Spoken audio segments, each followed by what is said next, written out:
그날 형님이 제 앞에서 꺼내든 종이를 보는 순간 제 심장은 얼어붙었습니다. 분명 부모님의 유언장이라며 내민 그 서류에는 놀랍게도 모든 재산이 형님 앞으로 상속된다고 적혀 있었습니다. 저는 한동안 말을 잇지 못했습니다. 부모님이 살아계실 때 늘 저와 형님을 공평하게 대하셨거든요. 두 분 모두 한 번도 저를 차별한 적이 없으셨는데 갑자기 모든 걸 형님에게만 남겼다니 도저히 납득할 수가 없었습니다. 그 순간 형님의 얼굴은 마치 오래전부터 이 날을 기다렸다는 듯 자신만만한 표정이었습니다. 보이지?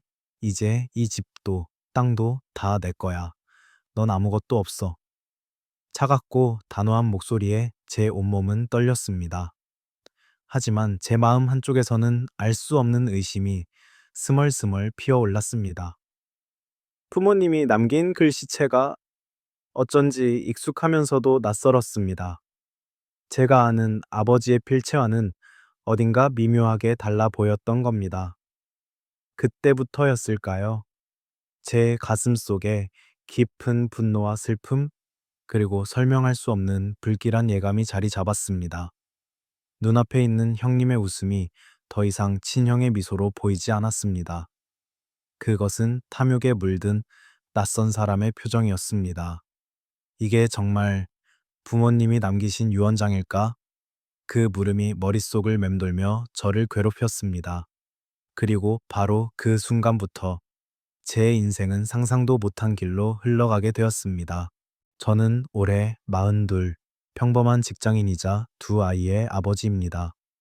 부모님은 평생을 시골에서 농사를 지으며 살아오셨습니다. 성실함이 전부였던 두 분은 돈이 많지는 않았지만 늘 따뜻한 밥상과 넉넉한 마음으로 저와 형님을 키워주셨습니다. 형님은 저보다 3살 위였습니다. 어릴 적엔 늘 든든한 버팀목이었고 제가 힘든 일이 있으면 가장 먼저 달려와 주는 사람이기도 했습니다. 그런데 나이가 들고 결혼을 하고 돈이라는 것이 삶의 무게가 되면서부터 형님은 조금씩 달라지기 시작했습니다. 형님은 사업을 시작하며 번듯한 집과 차를 갖게 되었지만 동시에 부채도 쌓였습니다. 겉으로는 성공한 듯 보였지만 가까이에서 본 사람들은 누구나 알 수 있었습니다. 그 화려한 생활 뒤에는 늘 불안정한 그림자가 따라붙고 있다는 사실을요. 반면 저는 소박하게 직장을 다니며 가족을 부양했습니다. 큰 돈은 아니어도 매달 안정적으로 월급이 들어왔고 부모님을 자주 찾아뵙고 작은 도움이라도 드리려 애썼습니다. 아버지는 그런 제게 늘 너는 참 든든하다며 미소 지으셨죠. 그러다 몇 년 전 어머니가 먼저 세상을 떠나셨습니다. 그 충격이 가시기도 전에 아버지마저 병으로 누워 계시다 떠나시게 되었고 결국 저희 형제는 남겨진 재산을 정리해야 했습니다. 문제는 바로 여기서 시작되었습니다. 부모님의 집, 논밭, 그리고 조금 남은 예금까지. 그 모든 것이 당연히 공평하게 나뉠 거라 믿었는데 형님은 단 한순간도 그런 생각을 하지 않았습니다. 아버지가 돌아가신 지 며칠 지나지 않아 형님은 제게 전화를 걸어 말했습니다. 내일 집에 잠깐 들러. 아버지 유언장 얘기를 해야 해. 그때까지만 해도 저는 유언장이 있다는 사실조차 몰랐습니다. 그리고 다음 날 형님은 제 앞에서 그 서류를 내밀며 당당하게 말했습니다. 아버지가 모든 걸 나한테 주신 거야. 이제 넌 손댈 수 없어. 그 순간 형님이 왜 그렇게 자신만만했는지 조금은 이해할 수 있었습니다. 그는 이미 모든 걸 계획하고 있었던 겁니다. 형님이 내민 서류를 받아들었을 때 제 손은 차갑게 식어 있었습니다. 겉으로는 공증 도장이 찍혀 있었고 글씨는 분명히 아버지의 필체처럼 보였지만 제 눈에는 어딘가 어설프고 이상했습니다.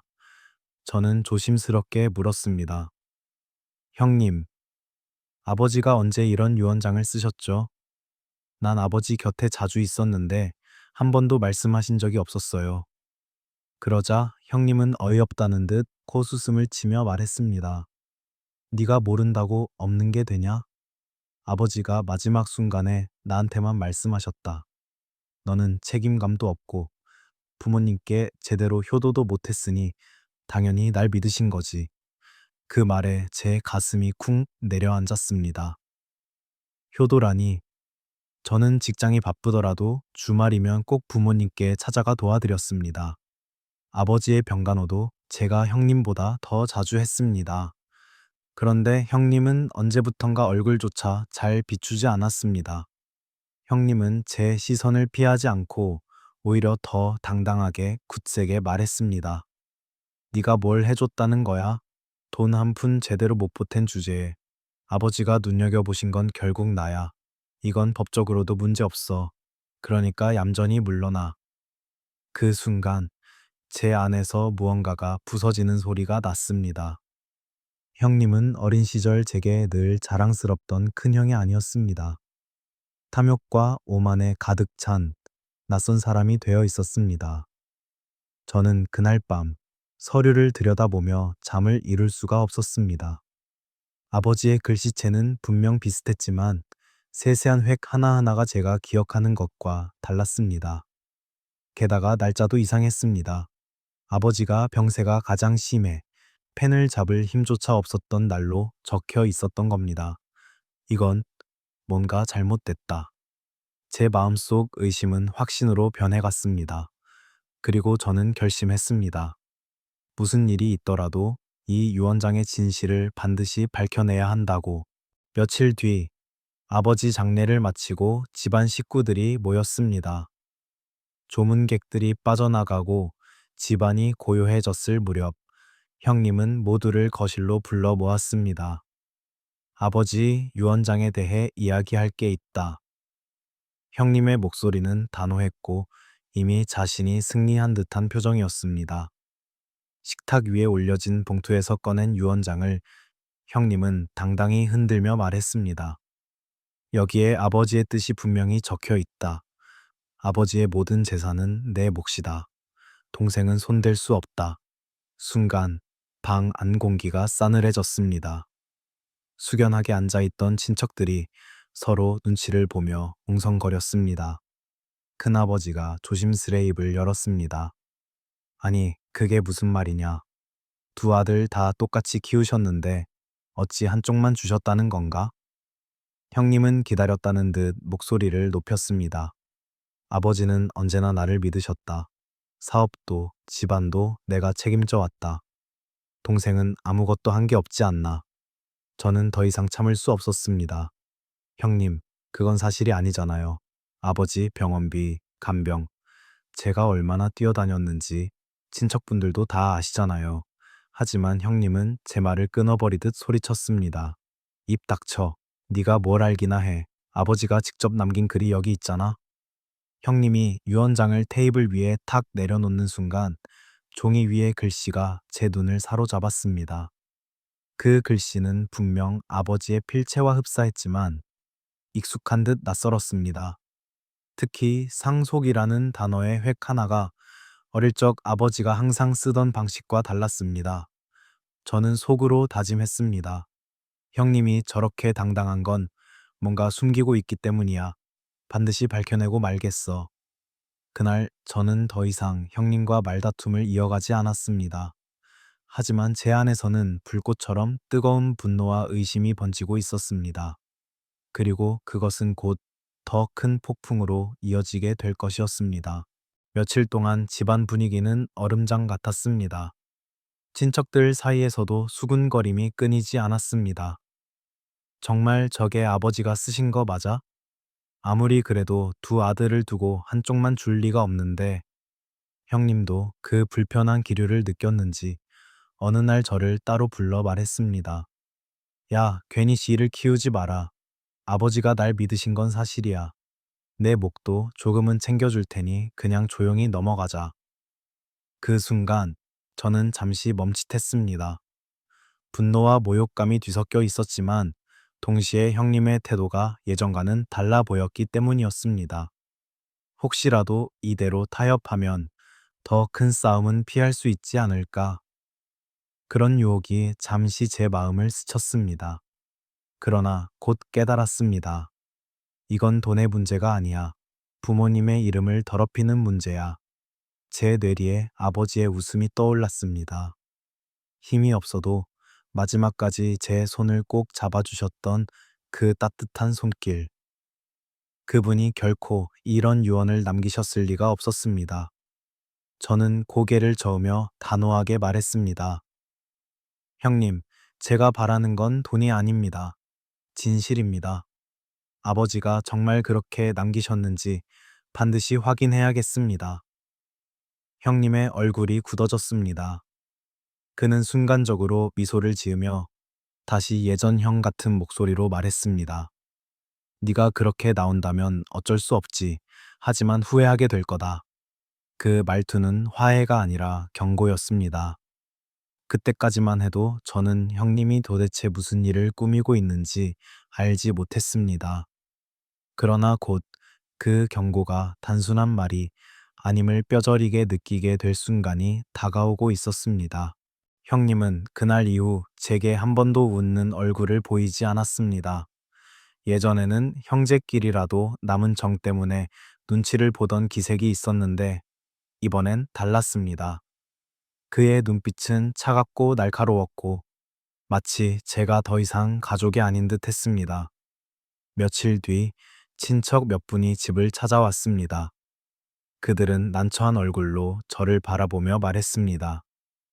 내 형이 그러는데 네가 상속 문제 때문에 집안을 시끄럽게 만든다더라. 부모님 뜻을 왜곡하지 말고 그냥 물러서라는 게 어른들 생각이야. 순간 제 귀를 의심했습니다. 형님이 벌써 여기저기 말을 돌려 제가 불효자처럼 보이게 만든 것이었습니다. 속이 부글부글 끓었지만 억울함을 설명하면 설명할수록 오히려 더 변명처럼 들릴까 두려웠습니다. 며칠 지나지 않아 또 다른 일이 벌어졌습니다. 형님은 친척들을 모아놓고 공개적으로 선언했습니다.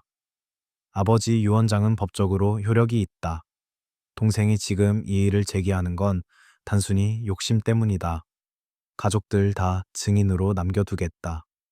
그 자리에 있던 사람들은 서로 얼굴을 마주보며 어쩔 줄 몰라 했습니다. 누구도 확실히 진실을 모르는 상황에서 형님의 목소리만이 크게 울려 퍼졌습니다. 저는 그 자리에 앉아 있으면서도 온몸이 떨렸습니다. 억울함이 목까지 차올랐지만 당장 뚜렷한 증거가 없는 제 입장은 너무나 초라해 보였습니다. 마치 진실이 왜곡되어 제가 거짓말쟁이가 된 듯한 상황. 형님은 저를 똑바로 바라보며 낮게 웃었습니다. 증거가 없으면 끝이야. 넌 아무리 떠들어도 달라질 게 없다. 그 말이 칼처럼 가슴을 파고들었습니다. 하지만 동시에 제 안의 결심은 더욱 단단해졌습니다. 그래, 결국 이 싸움은 증거 싸움이구나. 그렇다면 반드시 증거를 찾아내고 말 거야. 형님의 기세는 날이 갈수록 등등해졌습니다. 저를 향해 날카롭게 쏘아붙이면서도 친척들 앞에서는 억울한 척, 피해자인 척 연기를 해댔습니다. 마치 제가 부모님 뜻을 거스르고 욕심을 부리는 불효자로 몰아가고 싶어 하는 것 같았습니다. 저는 그날 밤 책상 위에 펼쳐둔 유언장을 다시 꺼내 들었습니다. 종이를 손가락으로 천천히 짚어가며 한 글자 한 글자 아버지의 필체와 비교했습니다. 그런데 이상한 점이 눈에 확 들어왔습니다. 아버지는 평생 호라는 글자를 쓸 때 마지막 획을 길게 빼는 습관이 있었습니다. 그런데 유언장 속 호자는 짧고 뚝 끊긴 듯 쓰여 있었습니다.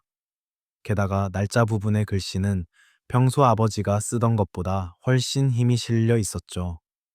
병세가 깊었던 그 날, 아버지가 과연 저렇게 또렷한 글씨를 쓸 수 있었을까?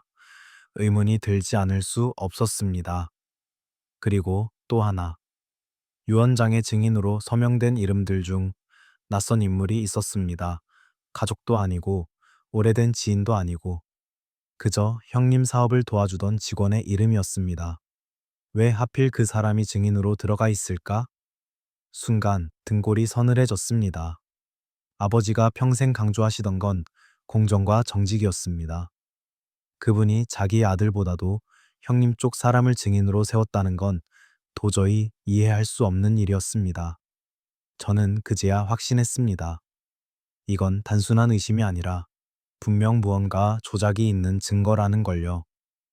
다음 날 아침, 저는 떨리는 손으로 휴대폰을 들었습니다. 그리고 변호사 사무실 번호를 눌렀습니다. 혹시 유 원장의 필적 감정을 받을 수 있을까요? 수화기 너머로 들려오는 차분한 대답이 제 운명을 바꾸게 될 거라는 것을 그때는 미처 알지 못했습니다. 며칠 뒤, 저는 변호사와 함께 감정 결과를 들고 가족 모임 자리에 나타났습니다. 형님은 여전히 여유로운 표정이었습니다. 또 뭘 꾸며왔냐? 네가 발버둥 친다고 결과가 바뀌는 줄 알아? 저는 대답 대신 조용히 봉투를 꺼내 테이블 위에 올려두었습니다. 주위가 숨죽인 가운데 변호사가 서류를 펼치며 차분하게 말했습니다. 감정 결과, 이 유언장은 고인의 필체와 일치하지 않습니다.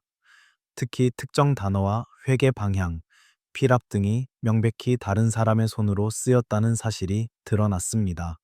순간 방 안의 공기가 무너져 내리는 듯 했습니다. 친척들의 눈빛이 동시에 형님을 향했습니다.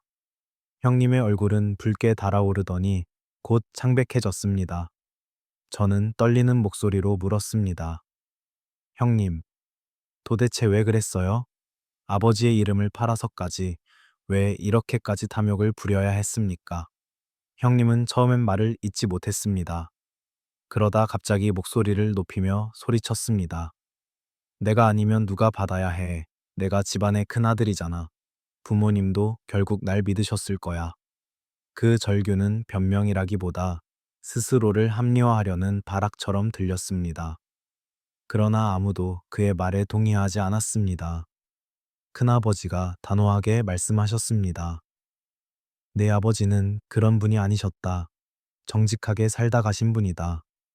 그런데 네가 이렇게 가짜 서류까지 만들어 욕심을 부르다니 이건 가족을 배신한 거다. 형님은 더 이상 말이 없었습니다.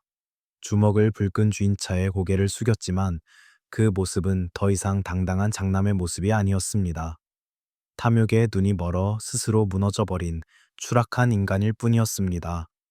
그날 방 안 가득 울려 퍼진 건 분노와 실망의 한숨이었습니다. 그리고 저는 처음으로 부모님의 영정 앞에서 고개를 들 수 있었습니다. 진실이 밝혀진 순간 제 어깨를 짓누르던 억울함이 서서히 풀려나가고 있었습니다. 형님의 거짓이 드러난 그 순간 방 안은 무겁게 가라앉았습니다. 누구도 쉽게 입을 떼지 못했지만 결국 큰어머니가 나지막이 말씀하셨습니다. 이제는 법으로 가야겠구나. 저는 깊게 숨을 들이마시고 형님을 바라봤습니다. 형님, 저는 더 이상 형님을 가족으로만 볼 수 없습니다. 아버지의 이름을 더럽힌 건 용서할 수 없어요. 이 문제는 반드시 법정에서 따지겠습니다. 형님의 눈빛이 순간 흔들렸습니다. 그는 억울한 듯 고개를 저으며 소리쳤습니다. 법정까지 가겠다고? 네가 감히 날 고소하겠다고? 그러나 이번엔 저만이 아니었습니다. 곁에 있던 사촌 형이 단호히 말했습니다. 우린 모두 봤다. 가짜를 만든 건 너라는 게 증명됐다. 더 이상 발뺌하지 마라. 순간 형님의 입술이 파르르 떨렸습니다. 그토록 자신만만하던 태도는 온데간데 없고 불안과 분노만 뒤섞인 얼굴로 저를 노려보았습니다. 저는 변호사에게 고개를 끄덕였고 변호사는 준비해둔 서류를 꺼내 보였습니다. 이미 위조 서류에 대한 증거와 진술은 충분합니다. 이대로 고발 조치 들어가겠습니다. 형님은 그제야 뒷걸음질을 치며 목소리를 낮췄습니다. 잠깐, 우리 형제잖아. 가족끼리 이러는 건 아니지 않냐? 그 말이 제 귀에 들어왔지만 제 마음은 이미 굳어 있었습니다. 형님이 먼저 가족을 버렸습니다. 아버지의 뜻을 짓밟은 순간 형님은 제 형이기를 포기한 겁니다. 그 말에 방 안은 고요해졌습니다. 형님은 더 이상 변명하지 못했고 오히려 침묵 속에서 모든 게 끝났다는 듯 허탈하게 주저앉았습니다. 그날 저는 처음으로 형님에게 지지 않았습니다. 그리고 그 순간부터 진짜 싸움은 법정에서 시작될 준비가 되고 있었습니다. 며칠 후 변호사와 함께 정식으로 소송 절차를 밟게 되었습니다. 서류 위조와 사기 혐의로 고발이 접수되자 형님의 태도는 눈에 띄게 달라졌습니다. 예전처럼 당당하게 소리치던 모습은 사라지고 오히려 주변을 살피며 눈치를 보기에 바빴습니다. 법원에 출석하는 날 형님은 정장을 차려입었지만 그 옷이 그의 초라한 얼굴을 가려주지는 못했습니다.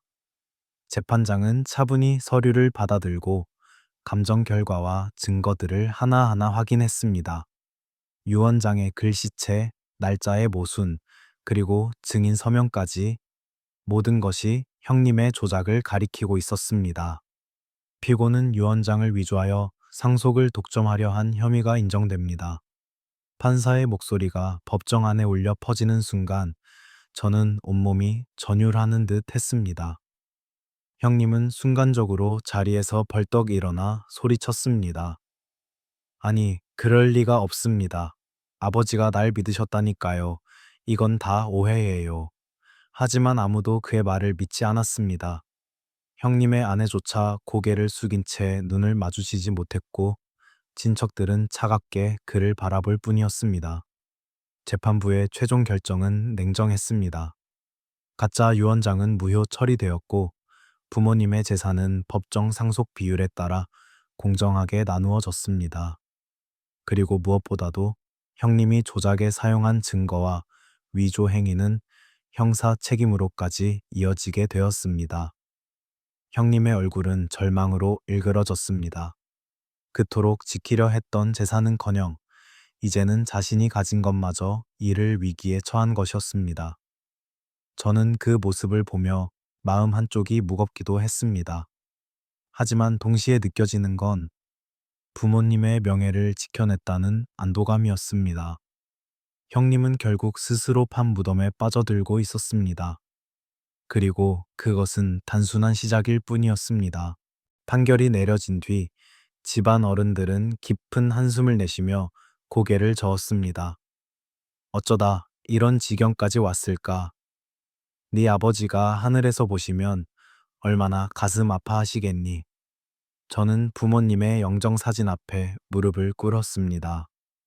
아버지, 어머니, 이제는 조금이나마 억울함을 풀어드렸습니다. 더럽혀진 이름을 지켜냈습니다. 눈물이 뺨을 타고 흘렀지만 제 마음은 오히려 한결 가벼워졌습니다. 형님은 재판 이후 가족들에게 완전히 외면당했습니다.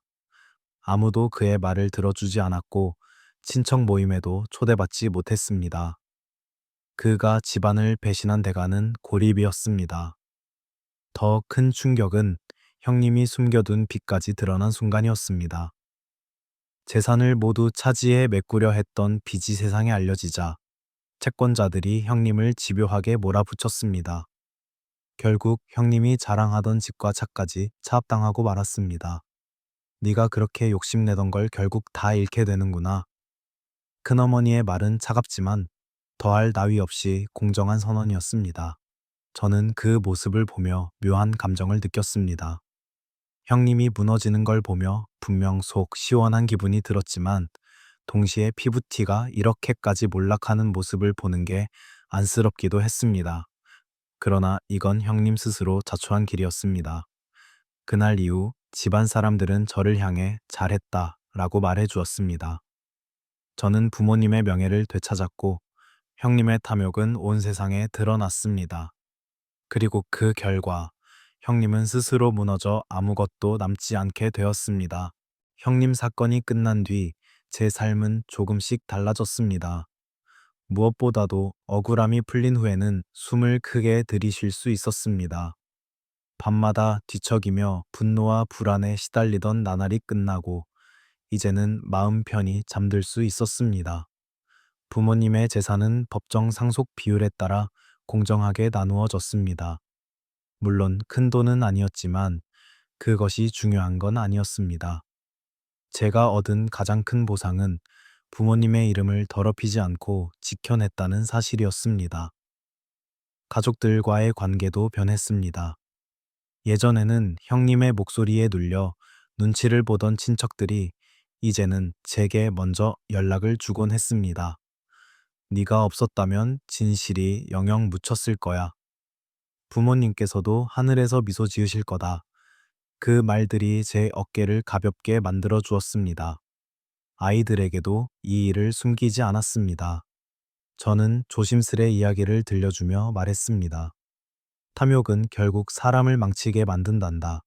진실은 시간이 걸리더라도 반드시 드러나는 거야. 아이들은 고개를 끄덕이며 제 손을 꼭 잡아주었습니다. 반대로 형님의 삶은 완전히 무너져 내렸습니다. 재산은 빚에 묶여 모두 사라졌고 가족들마저 떠나갔습니다.